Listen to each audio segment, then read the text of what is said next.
Joining me for the very first interview on the Plant-Based Cyclist channel, hopefully the first of many, is a friend of mine from high school and fellow plant-based athlete, Derek Demass. Derek is an accomplished triathlete and a middle school principal in upstate New York.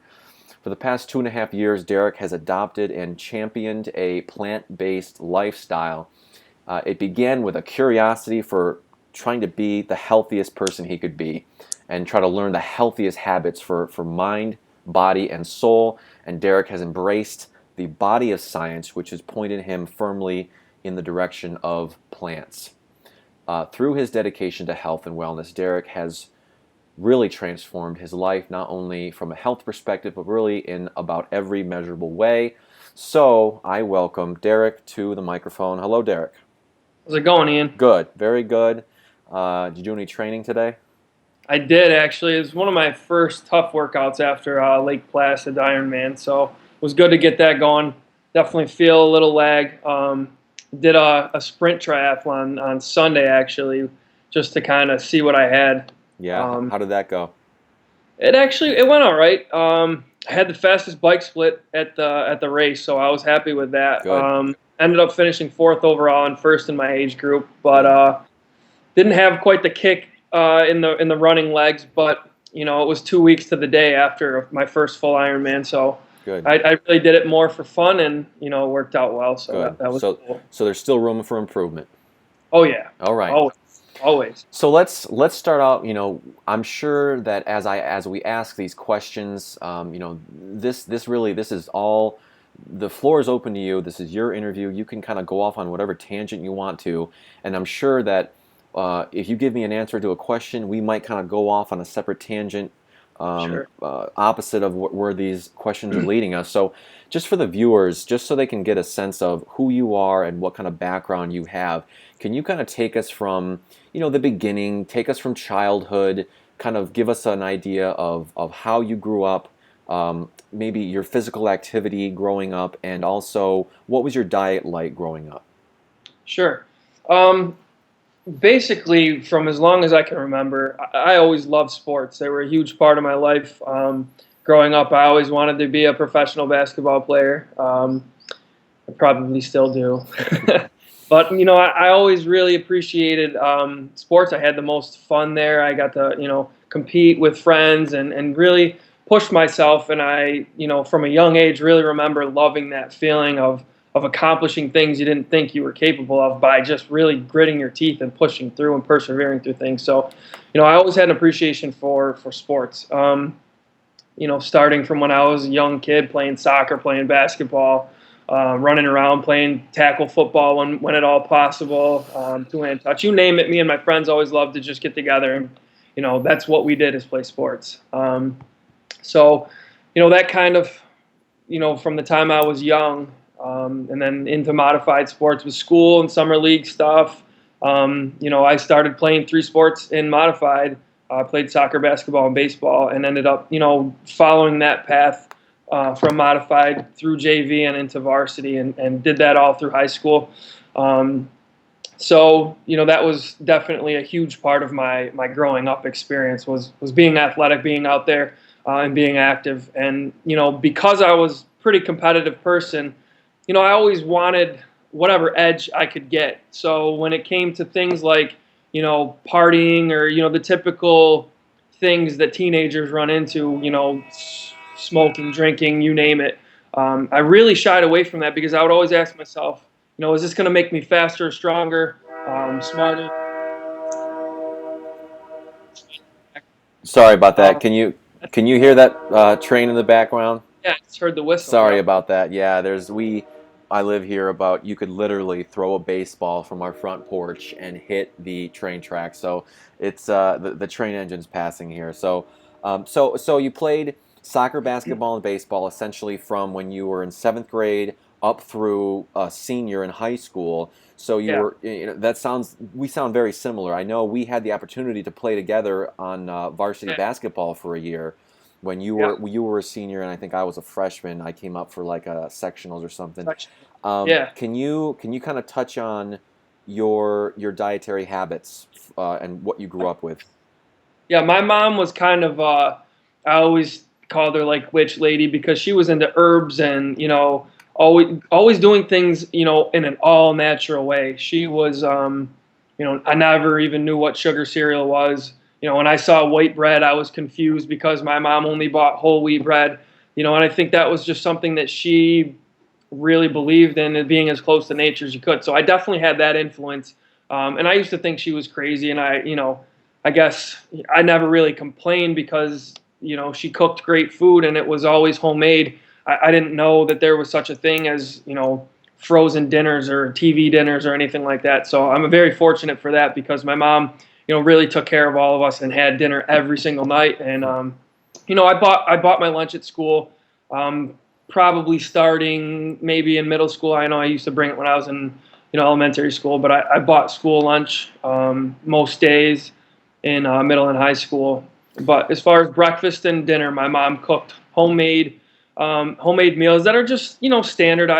There was meat, there was cheese, there were eggs. There were also a lot of vegetables. There were a lot of things that were plant based too, but it wasn't a focus for anybody. I didn't even know really what a vegetarian was, and I certainly didn't know what a vegan was at the time at all. So, growing up, I ate basically, I would say, a relatively healthy diet for what I thought, comparatively speaking, Right. to what most people ate. Right. So, Relative to the American population, it was relatively yes, healthy. Right. yes, Right. yep. Can you so essentially up until the now fill in the blank up until the age of blank, you ate we'll say animal products. Yeah. Probably 27, I Okay. would guess. And so that leads me into the next question is can you tell us what got you started or what intrigued you about the plant-based diet and when did you get started? Who inspired you?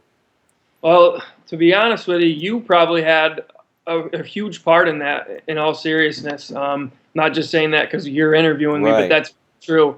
We've stayed connected, and, I remember honestly from probably when I moved back after college and you were still kind of around, you got into biking. And, I was always kind of from a distance curious about that. I remember seeing you with, with the kit on and it was tight, the tight spandex that I certainly wasn't used to. And I was like, that's different. And then I followed that because I thought it was pretty cool. Mm. And, you started mentioning things on social media, and I know we talked a few times because it was about that time when I shifted my, focus in terms of hobbies in my free time from lifting weights to more the endurance sport. Hmm.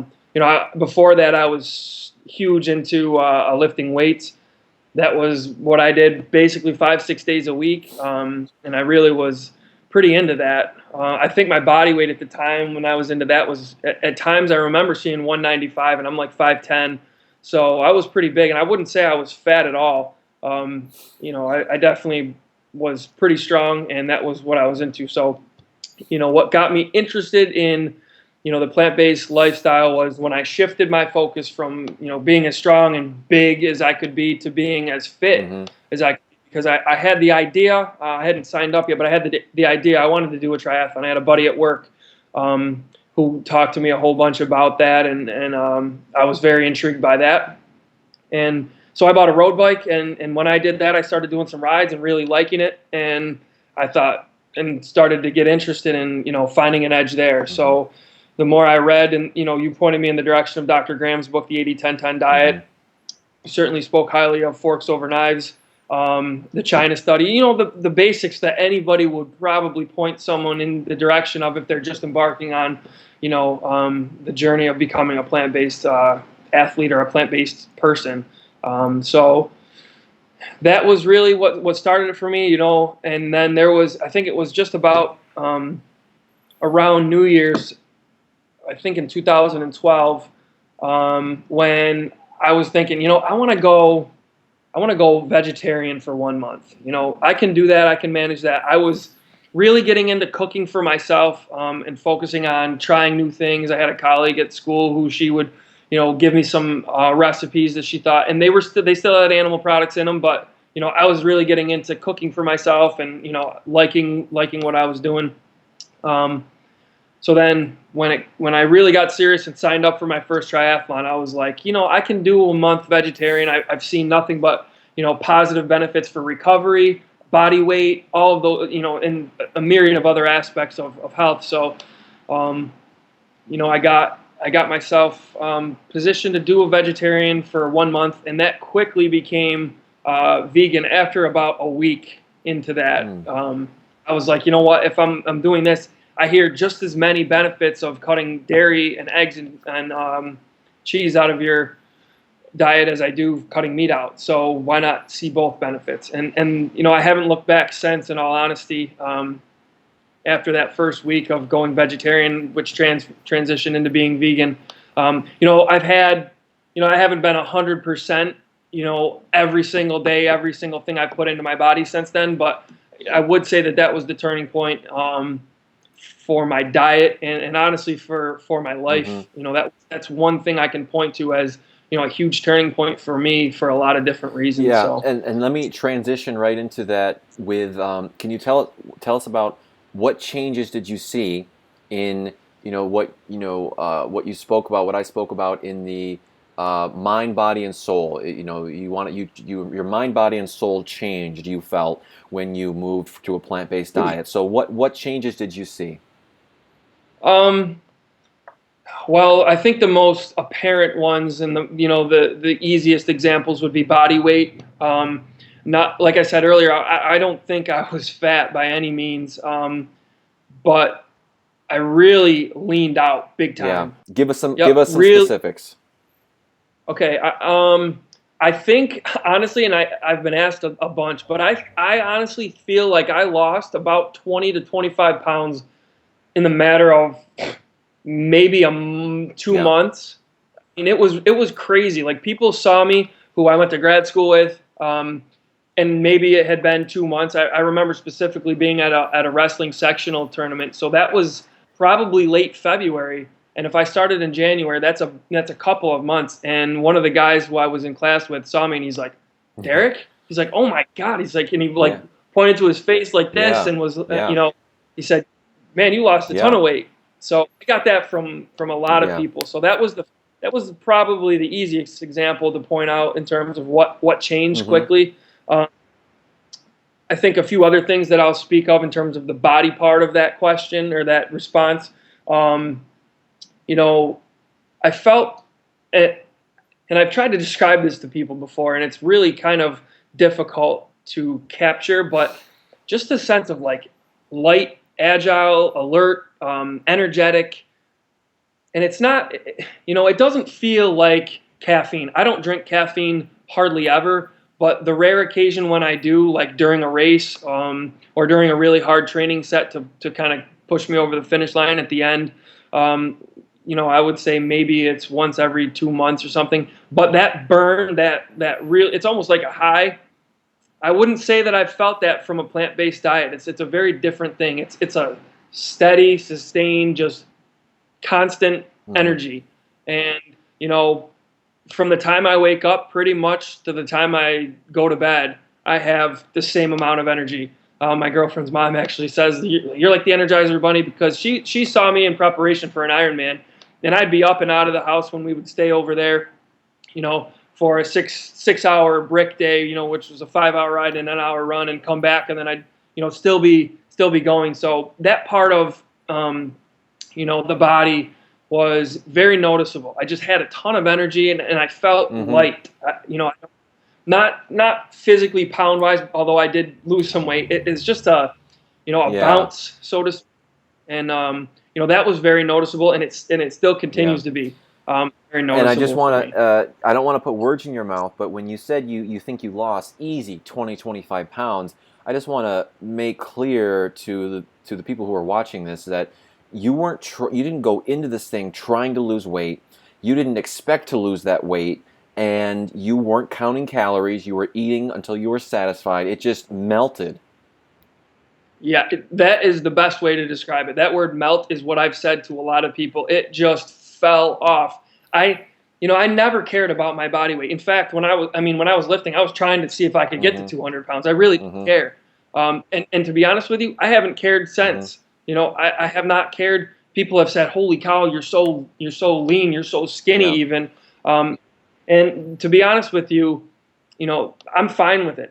It's not really why I do what I do. I really feel like eating and what you put in your body is one very, powerful factor in terms of what your body weight is, but I also feel like what you're training Mm-hmm. for has a huge impact on that too. So I'm a triathlete. I don't need to be, I don't need a big barrel chest or big Right. biceps or bulky Right. shoulders. I want to be as fast as I can on the bike and run and Yeah. swimming. So I don't need to be Yeah. big.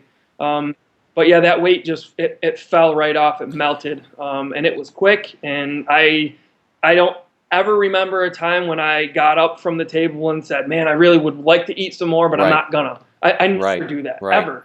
I would have been very curious if you, let's say you were a triathlete before you went plant-based and you had a couple races under your belt, compare your times to post plant-based, minus 25 pounds. I'm sure you would have felt an enormous difference. Because Yeah, just, I really wish that was possible to yeah, do because, and I've honestly even thought about um, taking a break from triathlon and going back to yeah, lifting just to prove to people because they all said you can't eat that way because you're getting so lean and blah blah blah, and I just want to say that's not the right, reason. Sure, you're gonna approach your ideal body weight for what your activity level is. It's an equilibrium. Your body strikes with how much you're putting in and how much you're exerting, and you just kind of find that balance point. But if I trained, and still squatted and still deadlift and still bench pressed and still did all this, upper body stuff, I really feel like I could get to the place I was before and even yeah, better. And I feel like it would be even better. So I've thought about that. I don't think I'm going to do that just because I've got so much invested into right, triathlon, but I really wish that there was a way to prove and kind of tease yeah. out how much of an improvement I would have felt from just switching to Right. plant-based Now, the nutrition. my channel in general is sort of geared towards people who are starting this lifestyle, people who are new to this lifestyle, whether they be athletes or not. And so, this next question, I'm kind of gearing towards people who may be watching this who are starting a lifestyle like this. Um, Early on, let's say within the first year of going plant based, what were some of your challenges in this lifestyle? And maybe elaborate into what challenges, if any, do you feel like you still have to overcome eating this way? Um, our society is so geared towards meat, cheese, eggs, dairy. It's so apparent. I mean, I work at a school and I see the banners hanging that say milk does a body good, and it drives me absolutely Me crazy. too. I hate. I see it and I just want to, after hours, turn the cameras off and run in and Rip just them tear that down. thing down. Yeah. Yep.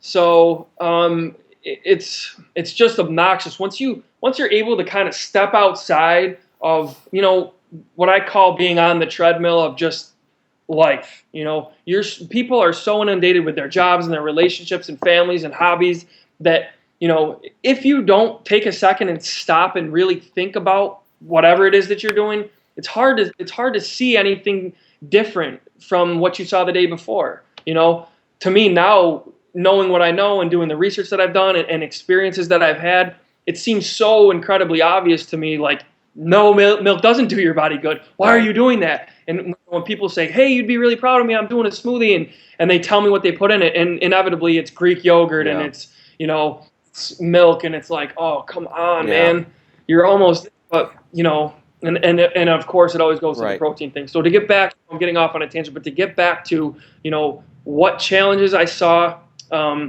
Because of the way our society is kind of structured now, I found it difficult unless I was very particular about if I was going to be away from home and bringing enough food, because I found honestly that the the most difficult times, and even now, 3 years in, the most difficult times for me are when I'm really hungry, and there's not a lot available.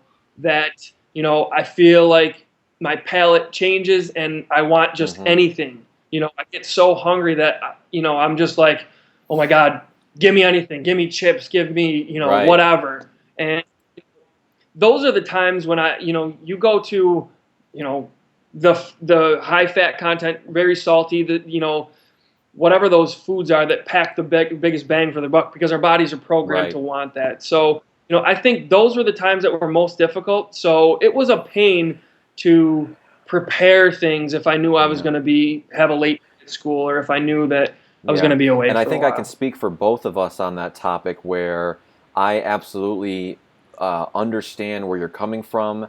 So let me just, if I can put some words in your mouth, and maybe people who are watching this who are saying, yep, that's me as well.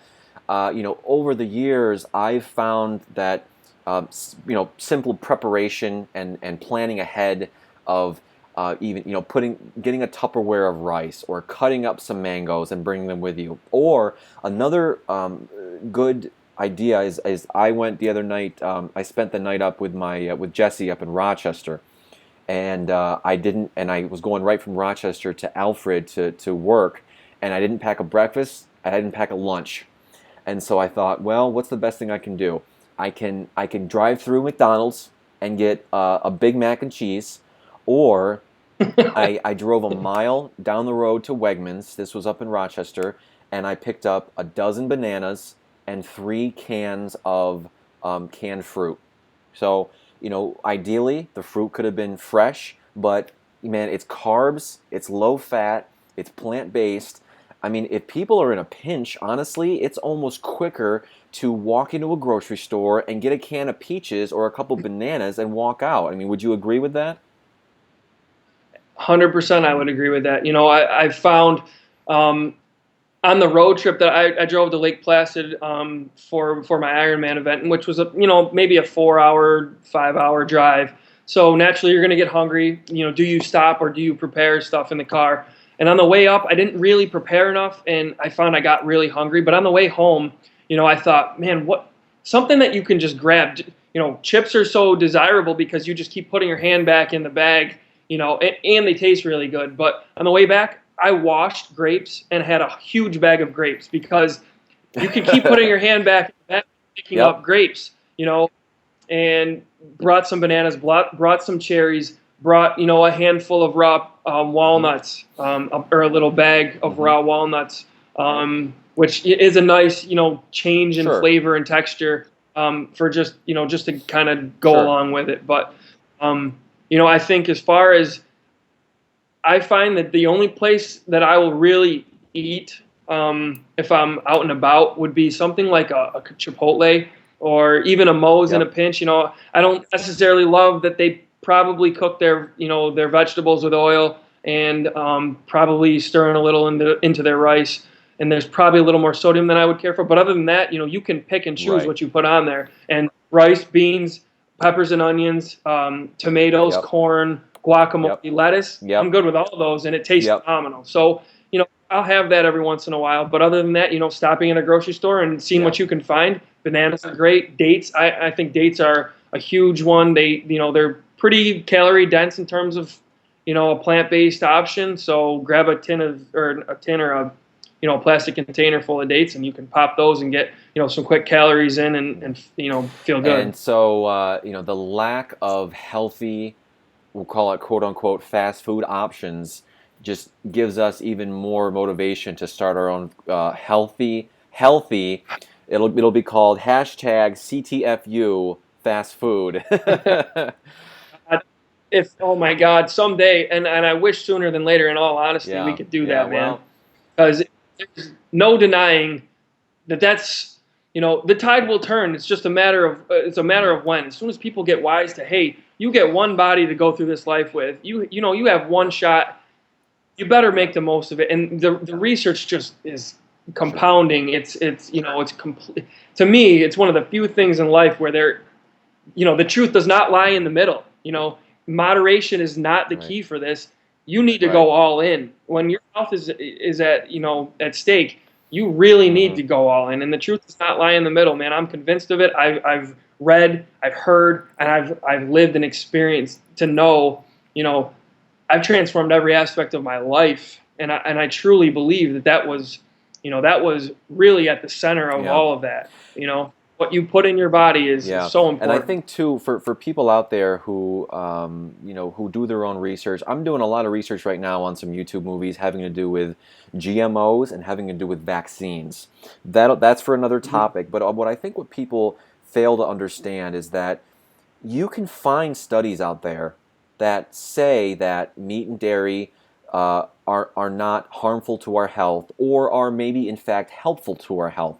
But I think what people don't understand is that in terms of peer-reviewed research, there is what's called a body of evidence. So if you take every single study that's done on nutrition and you split it up into those studies that say that a plant-based diet is the best diet and is beneficial to our health, and you have the studies that say, let's say meat and dairy are beneficial to our health, the vast, overwhelming body of evidence points in a very clear direction to a totally vegan, plant-based diet.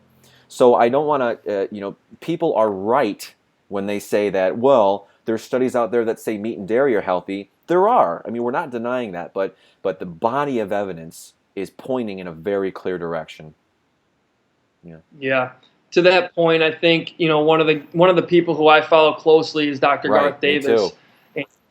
And, there's an MD, a doc. You can't mess with No. his credentials. I mean, what he's done from a professional and a personal standpoint is phenomenal. I mean, folks, if you're listening, he's a guy you absolutely need to follow right now while you're hearing this. Go on Facebook, search Dr. Garth Davis, and give his page a like, and you will be inundated with just great stuff. And the thing is, he stands to gain Yep. nothing from it. So to me, that's always one of the first Yep. things I look at, in terms of, is this a good Yeah. resource? And to your point about, are there studies that say saturated fat is not linked to heart? Sure, they're out there. But almost without fail, and Dr. Garth does a great job pointing this out, almost without fail, those studies, I guess you can call them that, are funded by someone with an interest in Right. the outcome, whether it's the USDA or the agricultural or the dairy industry. Somehow they're linked, to those studies almost Right. without fail. So, and your point about being peer reviewed, you can go on the internet and Google anything you want and come up with some Sure. blog or some pseudoscience that says, whatever you want it to say, but has it been peer reviewed and still Right. published? That to me is the litmus test for Yeah. this is good And I stuff. can So second following Dr. Garth Davis. I was actually turned on by Dr. Garth Davis by Jay, the plant-based athlete, on YouTube. And so those of you who are watching this, I'm recording this on at about 9 o'clock p.m. on Wednesday, August 12th. Yesterday, I pre-ordered his book on Amazon, which I think is coming out in early October. Yeah, Proteinaholic. So, yeah, I'll include a link in the description to Dr. Davis's Facebook page. But I have one more point to say, and then I'll move on to the next question. Is that Dr. Garth Davis has almost what I consider the opposite of a conflict of interest, where he has no interest or no, um, you know, I guess no reason to help these people. I mean, he's essentially saying to these people, "I want you to change your diet." When he's a bariatric surgeon, so instead of doing the surgery, what's that? you could He's lose losing business, business. by It's what he's walking right out the door. like. So I think that Yep. speaks volumes to the kind of person he is and the kind of doctor he is. Is he's really truly he takes the time to just I want you to get better, and I don't want it to be with surgery, which I think is great. So Absolutely. I got a couple more here, then maybe we'll move on to the questions from the viewers. Is if you were to counsel a friend who is starting a plant-based diet. Let's say someone in your middle school comes to you and says, "Derek, I see what's happened to you in the last couple of years. I'm inspired." Um, what advice would you give them, almost from if they're starting from scratch, what would you have them do initially?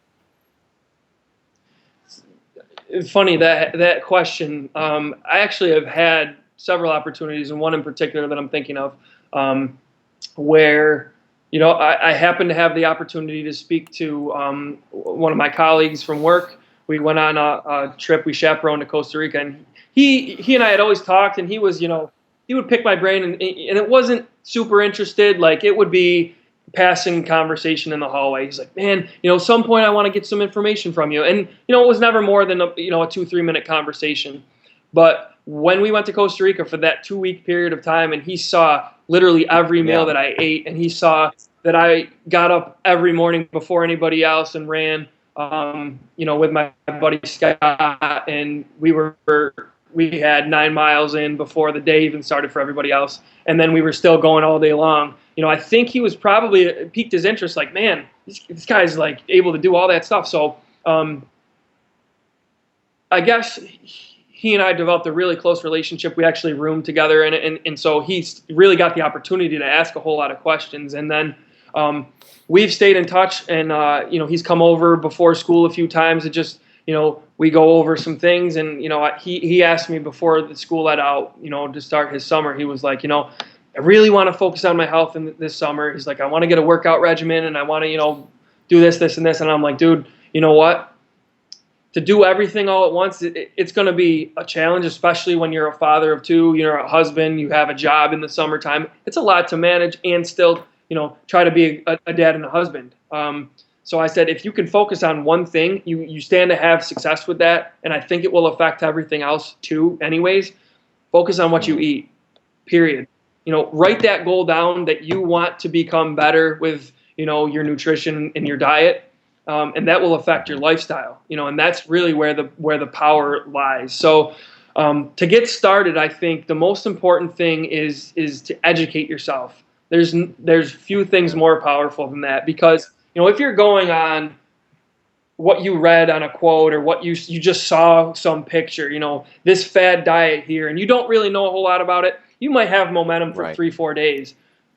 But that quickly wears away, because you don't have the understanding about, why am I doing this? Why am I just eating, if it's Atkins, why am I just eating meat? Or if it's, paleo, why am I avoiding all these things? You don't have the understanding from a scientific standpoint about what you're doing. I think you're almost destined to fail eventually. What specifics, in terms of education, would you give people? Where should they start with educating themselves? What resources? Honestly, I think I would point them in the direction that I went, which is the first 2 chapters of the 80-10-10 diet. It starts out by saying, are we omnivores? Are we carnivores? Are we herbivores? Are we tubers? Are we this? Are we that? And ends up, saying, no, you're fruitarian, you're frugivore, whatever you want to call it. And providing the science behind it, providing the analogies and the examples about why we are or we are not this thing. And that really was like totally eye-opening for me. Always been very skeptical. Always kind of been the guy who thinks that, everything in moderation. You can't be too extreme this way and you can't be too extreme that way. But that was like, oh my God. You read it and you're like, this makes a lot of sense. Every single thing made sense, and it's continued to for 3 straight years. And I consider myself a relatively smart guy, and, I have not found a single hole in this argument. So 80-10, I would say educate yourself with the 80-10-10. Watch Forks Over Knives. It's a quick way to get exposed to a lot of great ideas, a lot of great doctors that you can then, it's almost like you're starting your own professional learning network. If anyone's familiar with what that is, you basically, kind of how we've already said some names, if you follow, Rich Roll and listen to his podcast, you're going to hear about Dr. Garth. You're going to hear about, the movers and shakers in the health, movement. And the more you hear, the more you get connected, the more you start to hear these certain names surface. Dr. T. Colin Campbell, Dr. Etzelston, Dr. Davis, Rich Roll, all these guys, Dr. Graham, who really have basically transcended and transformed what they're, what we're able to see in terms of a plant-based lifestyle and all the benefits that it can bring to you. So, watch the Forks Over Knives. It's on Netflix. You can buy the DVD Yep. for like $10. However you can get your hands on that. That's a great. I think it's maybe an hour and a half or so. You can't spend 90 minutes any better than watching that. It's quick and it's comprehensive, and it really, it provides you the opportunity, if you want to continue to look into things, it gives you resources. You can read Dr. Esselstyn's book about preventing and reversing heart disease and all the science behind it and all the living examples, to prove what he's talking about. None of this stuff is, to sell you anything. And that's the part I love. There's not something at the end that scrolls and says, buy this now, or, donate to this. I've never encountered that from any of these people. In fact, it's almost the opposite. So to me, that really speaks volumes in terms of, what they're about. And that goes a long way. So I think that would be a great place to start. Like we mentioned, on following Dr. Garth Davis. And then the other part, once you do kind of start to see and educate yourself, is being planful and purposeful with one decision at a time. Don't go into things thinking, oh my God, for the rest of my life, I'm never going to eat another piece of cheese, or I'm never going to have another egg, or I'm never going to have my favorite dish, lasagna, whatever it is. Don't think about it like that. Just like, I would counsel someone if they're going to, to do a marathon. You don't think about, oh my God, I got to do 26.2 miles. You will die. You will never make it if you think that way. Think half a mile at a time. Think a mile at a time. Think a quarter mile at a time in the difficult parts of the run when you need to. And, I think, that analogy would be, think about breakfast tomorrow. If that's something you're committed to, plan your breakfast and see how it feels. And then plan your breakfast for 1 week. Start with just breakfast. Do your lunch and dinners the same if that's what you really want to do. But plan your breakfast and get yourself into a routine that you can maintain and see, wow. Like for me, I don't even think about breakfast. I haven't in 2 years. It's always the same thing. I always have as many smoothies as I need to get full every single day. And it fuels me. Sometimes I don't get to have my lunch until 2:00 in the afternoon. I'm my smoothies before 7. So it's good to think about things from small decision points. That is, and the things we do often yield great results. So if I can just summarize what you're saying, it sounds a lot like what you're saying is take small steps and take it kind of day by day. Don't think about 50 years down the road, but think just day by day. Learn every day, make small decisions, be mindful of what you're doing. I think I completely agree with that. And if I can just add to the what advice would you give people if they're starting, I really like this book, if you can see it with the glare, the My Beef with Meat by Rip Esselstyn. I think that's a great starter book. I think it's more on the basic side. Have you read that? I think it's more on the basic side, but I think it's great for people who are starting. It answers all the major questions that people would have about going plant-based. And also, just to reiterate, Forks Over Knives, I don't know whether it's because that's the way I started on this plant-based lifestyle, is watching that movie, or it's just the fact that it's a great movie, is I always say, just the first thing you do, watch the movie, and then, like you said, read 80-10-10 or The Start Solution by McDougall, or the China Study is another good one. And the Forks Over Knives movie is just a great way to get started.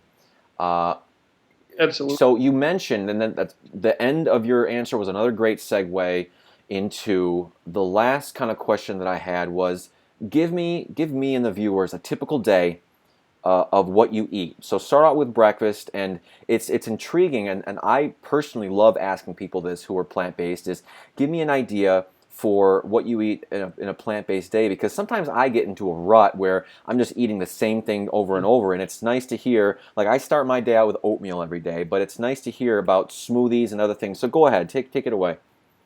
Yeah. I kind of find that, the one thing that's been super consistent for me is breakfast. So I'll start there. I have a banana drawer, and I have pictures of it because it's actually pretty funny. I have maybe 20 to 25 bundles of bananas. They're always on a rotation, so I have ripe bananas. the greener ones that you can sometimes only find at the store are in the back getting ripe, so that when the ones in front are all used up, I move those ones in and fill in the back. I have my my own grocery store banana shelf going. So I start and use bananas basically as the basis for my smoothies. I think they pack a lot of calories. They're cheap. They store very easily. You don't have to do. They're just durable, and they're no-brainers. So I start with that, and then I'll have. Lately, I've been doing, because peaches upstate New York are in season right now, and that's probably my favorite fruit. I think I'm confident enough at this point to say that. I don't think I've ever tasted anything like that. So I'll put peaches, bananas, and then frozen strawberries with some water and blend that up. Oh my God, amazing. So I've been doing that for the past probably 2 weeks, but I'll change my smoothies up, some staples, I guess I would say, bananas, pineapples, because you really can't miss on those either. They're $2.99 at Wegmans any day of the week. You let them get a little bit ripe, a day, I was going to say, maybe. You buy them fresh. Okay. Yep, fresh. Yep. Fresh bananas, fresh pineapples. I've gotten pretty proficient at cutting those. You whack the top and bottom off, stand it up, cut around the edge, and then I quarter it, set it down, and I actually eat everything, including the core. So the only part I throw away is the top, bottoms, and the exoskeleton, or whatever you want to call it. Throw that away, but everything else I eat. So that's a staple. I put that in. Oranges, when they were in season, were great. Got pretty proficient at cutting those and throwing them in there, same kind of way. Strawberries, blueberries, and I'll do some frozen fruit too. I don't like it super cold. I like my smoothies to be cool, not cold. Dr. Graham talks a lot about the science behind that, and if you have too much super cold things, it can hurt the natural flora and fauna of your stomach and the bacteria. So, plus I don't really like it as much. So, cool is where what I like. So if I throw some frozen in, I'll just put warm water in instead of cold water, and that kind of balances it out. Or what I've been doing actually the last few weeks is putting everything in my I use a NutriBullet for the most part, and I'll pack the 3 cups, put the water in so it keeps the oxygen off of the bananas to keep them from getting brown. Tighten them up, put them in the refrigerator, and then in the morning all I got to do is put them on, twist them, and it literally takes me 3 minutes to get out the door with that. So those, what I would say, would be the staples. Mangoes, when they're in season, are phenomenal.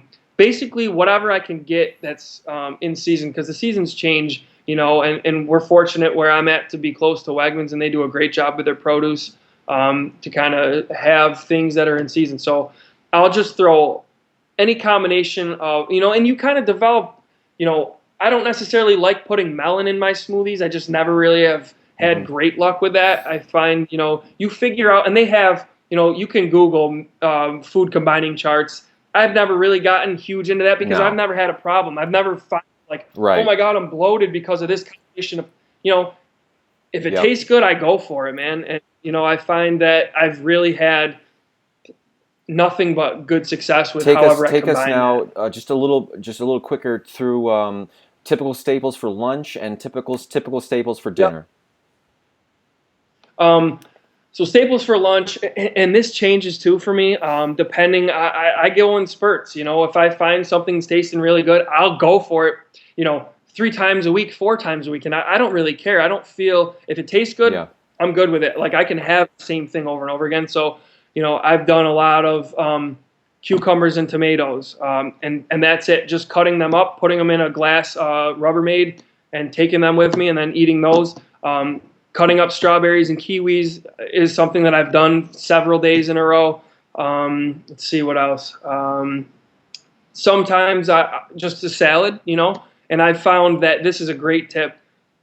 People think they're doing well when they have salads, but they don't realize that when they put that oil on their salad, in the salad dressing, even if it's light, you're being so counterproductive. Oil being the most processed food on the planet, basically.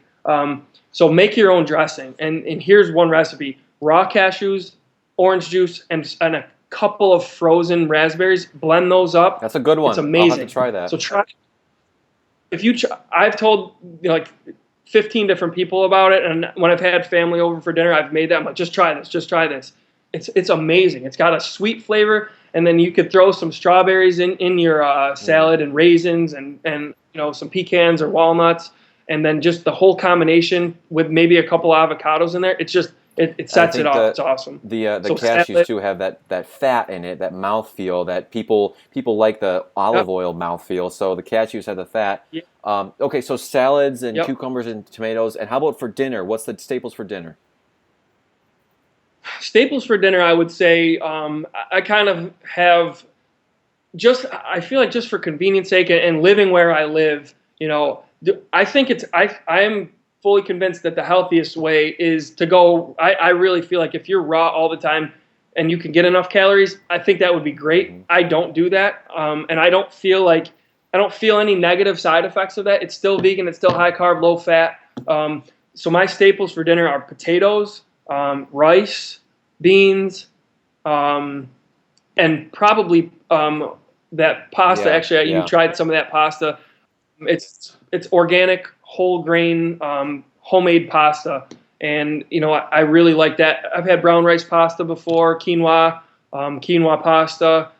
So really a grain and potatoes, man. Potatoes are so awesome, and I found that I just have been dicing them up like kind of like home fry style, putting some garlic and some pepper and maybe some Cajun spices.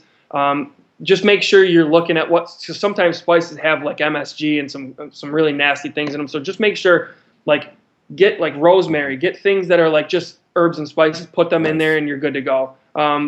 Bake them, no Yeah. oil, you're good to go. So those things I would say are staples for dinner, and then throw a salad in there too. Throw some fruit in there Hmm. if you can, There and you eat till go. you're full, There you man. go. That sounds good. So we have a couple questions from the viewers, from the followers of the Plant-Based Cyclist Facebook page. This is from Anne. Anne asks about knowing that you're a triathlete. She asks about race fuel. So during a race, and I asked you this before in another conversation. She says, is it coconut water, dates, potatoes? How do you get by without, eating anything processed? But maybe you do eat some processed foods. So what would you eat for a half or a full Ironman? Well, the full Ironman, I can tell you what I ran into some GI Hmm. issues on the run, and I don't know why. I didn't run into it at all in training. It got hot. It was a tough day. I ended up doing the whole marathon on 120 calories from one gel in the first hour, and then that was all I could Yeah. take. I couldn't stomach it, so I ended up just drinking water. But in all my long training days, and on races, I think you got to try out things first. Don't just try something new on race day. So for me, I had some Cliff Bars on long rides. I just feel like solid food to me was better than I just can't stomach gel after gel after gel. And I did so many that it was tough. I would like to explore making my own. But I would think I would include oats and maybe some sunflower seeds and you know something like that. But in terms of what I did and what I found success with, Vega is Brandon Brazier, who I found about from the Rich Roll podcast, like ultra vegan endurance, like one of the most fit men in the world. He has a line of Vega Sport, and they have bars and gels and electrolytes and recovery stuff that are all vegan, plant based. So while they're a little bit processed, you can look. The ingredients Hmm. are great. They're all plant based. There's no chemicals. There was an apple cherry one that was pretty good. It had a little coconut oil in it, which it is what it is. I probably would prefer not to have that, but you know I didn't know really what I wasn't going to boil potatoes, and I Sure. didn't have anywhere to put them. I mean, could you try that? Sure. Would Yeah. it work out? Probably. Yep. Dates, same type of thing. But just for the sake of convenience and cleanliness, the package thing is nice. I do actually think Scratch brand sells some foils that you can now use that are, if you make your own stuff, to wrap them up in a Mm. very convenient way. So that's Now, something that what you did could you do for have that. during the Ironman in terms of a fluid? Did you drink like a Gatorade or a Scratch Labs? Scratch? Okay. Scratch Labs, 100%. Yeah, I used to drink Gatorade, and I tried Scratch because it's, it's all natural. You can watch the videos about the thinking behind, the super saturation that exists in most sport drinks, and how it's actually counterproductive. And it made a lot of sense to me. And, all the crap that's in Gatorade, I found like I would almost get heartburn sometimes from drinking, and I didn't know why. I just did not like it. So Scratch has got a subtle fruit flavor with the right amount of electrolytes, and if the solution is the right mix for what our body needs during that strenuous. It replaces what we need, and you can read that. Powerade will say the same thing, and Gatorade will say the same thing. Just try it out. And for me, it was tried and true. So I think Scratch Labs is definitely marketed for or towards people like us who are very health conscious, who are very, who don't want to put anything extra in our body. We just want to put what we need. And I tried Scratch Labs, and I will agree that it was easy on the stomach and very subtle flavor. But I think out of convenience, most of the time, I personally go with a Gatorade because I feel like it still hydrates, it still gives you some electrolytes, and it's way more available. But I'll have to do some more research on Scratch Labs. I didn't realize or really look into anything having to do with the super hydration or... check that out, because it does a nice job explaining like how we can only handle so many carbohydrates, and when you basically have to end up pulling water to dilute the carbohydrates. So if you do drink Gatorade, I think you can get away with it if you kind of switch between water and Gatorade. And it's almost like you're dissolving or kind of watering it down a little bit. And that's what I'll do. If I'm on a long ride and, I can't bring enough with me, I'll get a Gatorade and I'll mix it with the water. And I find it works okay. What you're describing, it sounds like what's called a reverse osmosis effect, where, where the Gatorade enters your small intestine, and instead of diffusing into the small intestine and from the stomach into the bloodstream, water is actually diffusing through the small intestine, or I'm sorry, through the wall of the small intestine, and that's how you get diarrhea and GI issues. Okay, so that's helpful. And I will say too, from my experience with doing the Race Across America, riding in the neighborhood of 800 to 900 miles in 7 days, I eat quite a few Cliff Bars. I ate quite a few of my homemade granola bars that are oat based with like a maple syrup and peanut butter binder, and it worked for me. So for just bottom line is try some things out. For those of you who are athletes and endurance athletes, try out potatoes, try out dates, try out some Cliff Bars, and see what you like. And the last question we have was Shyla. Shyla asks, what's your routine prior to a race? Let's say, maybe not a sprint, but let's say a half or a full, in terms of your food, sleep, and activity, and how much of a difference does that make on race day? I have nerve issues race week, you call it race week. You just start thinking about so many different things. So, I find that, one of the most important things, you put so much time, energy, money, investment into, the race. If you're passionate about it, that's what you do. So you can really screw yourself up if you get sick or injured. So I always worry about, I just want to make sure that I'm at my best. I'm at my best. You're going to be basically about as fit as you could possibly be the week before. I mean, the hay's in the barn, so to speak. So you really got to take care of what you can take care of at that time. So get sleep, man. Get to bed early. Give yourself that, build up of good rest leading up to, because the night before I never sleep well. So if you can get some good nights of sleep during that week, you're gonna reduce the chance of getting sick. And I also am very, very careful about what I eat that week before, because I don't want to get sick. And I really truly believe that, if you eat the right way, you almost are never sick. And I'll knock on wood, but I never get sick, man. When you eat the way you're supposed to, you fight off so many different things you don't even realize it. And I work at a school with a bunch of grubby little kids. Petri dish. Yeah. So, get your sleep. Make sure you're careful about what you're eating. fruits and vegetables, man. Make sure you're hitting that for breakfast, lunch, and then get some good lean, low fat, high Yeah. carb dinners in. Pastas, rice, Yeah. So potatoes, I think man. just to summarize, what it sounds like you're saying is you're not going to make significant gains in the last week. You want to taper anyway. And so just get your rest, get in a lot of nutrition, maybe take a couple spins or a couple short runs to stay Yeah. fresh, and try to, even Yep. do a little bit of mental imagery. If you are, Absolutely. if you do get nervous, I've done, I dabbled in triathlons when I lived in Atlanta.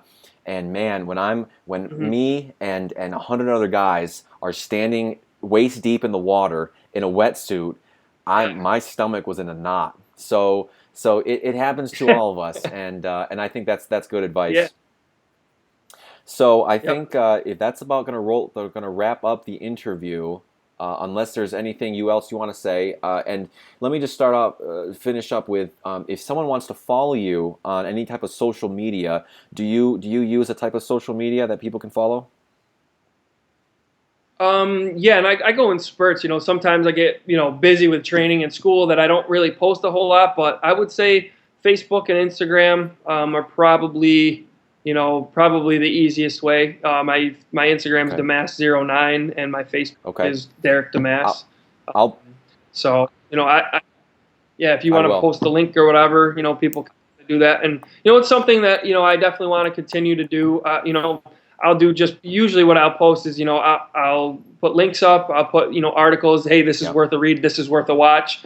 And some of my own dinners or meals. And I think those can be helpful. I know I like looking at people who I trust and people who I think have it figured out. I like seeing what they do. Just to kind of Right. spruce it up, man. Sometimes you can get stuck in a rut, and just to say, hey, that sounds like a Yeah. good thing.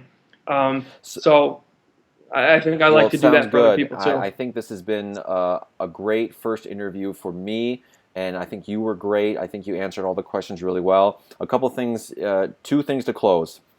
Once I become rich and famous on YouTube, we'll start a low fat, high carb, fast food.